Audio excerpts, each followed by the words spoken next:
Hey guys, today I have a review of the HP Dv8t.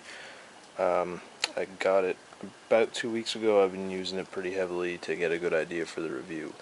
So first off, I'm going to go over an external view of it, then probably in my second video go over some of the little quirks about it, then probably a little further down the line show you some performance stuff with it. So first off, on the outside, you can see I haven't taken the plastic off yet. I've traveled with it a few times, and I haven't found a suitable case for an 18-inch laptop yet, but I'm working on that. You can see the design. There's a specific name for it. I can't really remember it right now, but it looks pretty nice. And the HP logo in the back, which lights up when you turn the computer on. Turn it on its side here for a second. Let me see if I can get a better view of this here. So you have the microphone port and a dual headphone jack. You have a USB port. You have the disk drive. I opted not to get the Blu-ray drive. Even though the screen is 1080p resolution, I don't think Blu-ray is going to look that decent, and it really kills the battery, so I didn't worry about that. We have another USB port. You would have where the TV tuner would go right there. I didn't get that option. And the power port. On the other side we have let's see. We have the Kensington lock, the VGA port, an expansion port, Ethernet port, HDMI out, 2 additional USB ports, and this one right here is actually a eSATA USB combo, which is pretty cool. We have a mini USB in the card slot, expansion slot, which has storage.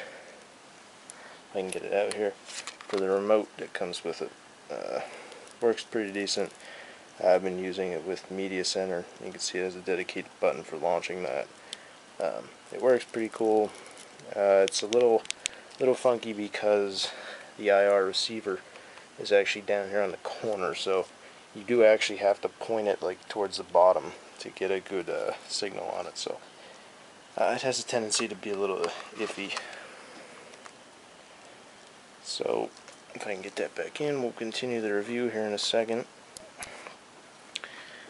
We'll flip it over real quick just to show you what's on the bottom. Hard drives are in here, and you can see it has the Protect Smart. It has the sensing to make sure that you don't have the platter crash on the hard drive. You have a little tiny subwoofer. You have the battery, which is right in here. If I can get it out, I'll show it to you. It's kind of tough to do with one hand. I didn't want to use a tripod for this because my camera doesn't zoom while it's in movie mode. So the battery, it is, where is that at? I saw it somewhere. I don't know, I was trying to find the storage thing for it. I know it's on there somewhere, but there's so much writing on it. So that goes in something, yeah, it's like that. You have the fan vents on the back, and they keep, every time that they do a revision on this, they keep doing different fan ports. It used to have a big one down here. Now it's primarily on the back and on the sides. Heat output, it runs really cool for the processor that's in it. It's a Core i7 Q820. Like I said, it runs really cool unless you have it sitting on something for an extended period of time, or you're doing several different things at one time, but otherwise it runs pretty cool. One more thing, if I can just flip it over, is it has the built-in multi-card reader here on the bottom. It's if you can see that close, it's an SD, MS, Pro, MMC, and XD card reader. So we'll go ahead and open her up here. Do a quick inside view. So let me back up. So it's an 18.4-inch screen.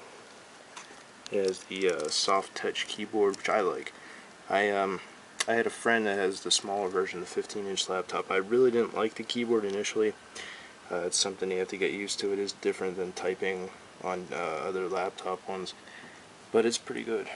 You have the power button. You have the Media Smart launcher. It's a touch control.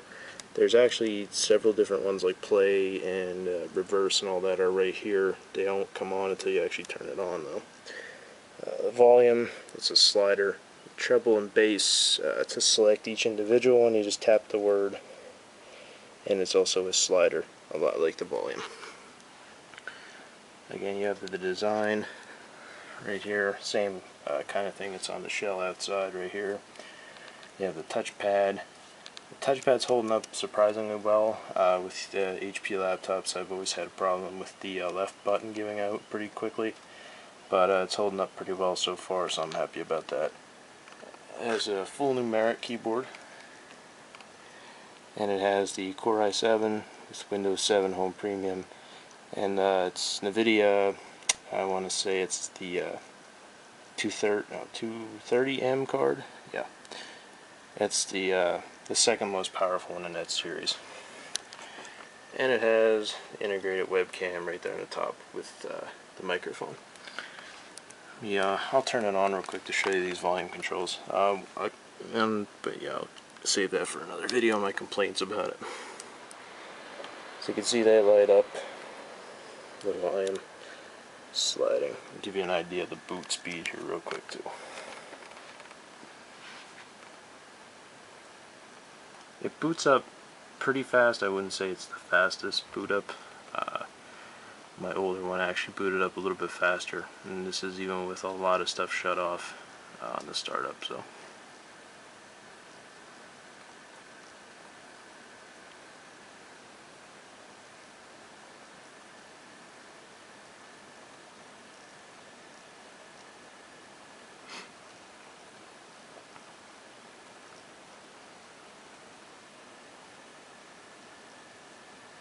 and one thing I forgot to mention while I'm here, because this is what I log in with, it has the integrated fingerprint reader right there, so that's what I use to log in with. That has a tendency to be a little touchy. Usually when you on the initial boot it works, but coming out of standby it has a tendency to not detect the reader, but it's working well, so you'll see. You'll hear the little login here. Worked.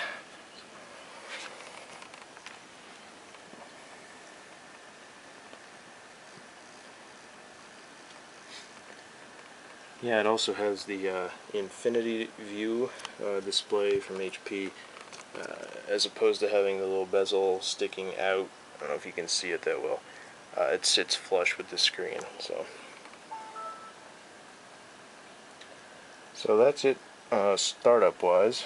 It's just connecting to my Wi-Fi and launching some other stuff. So that's it for this video. Next video will be I'm not sure yet if it's going to be complaints about it yet or performance things. Probably complaints about it. So yeah, thanks for checking out the video.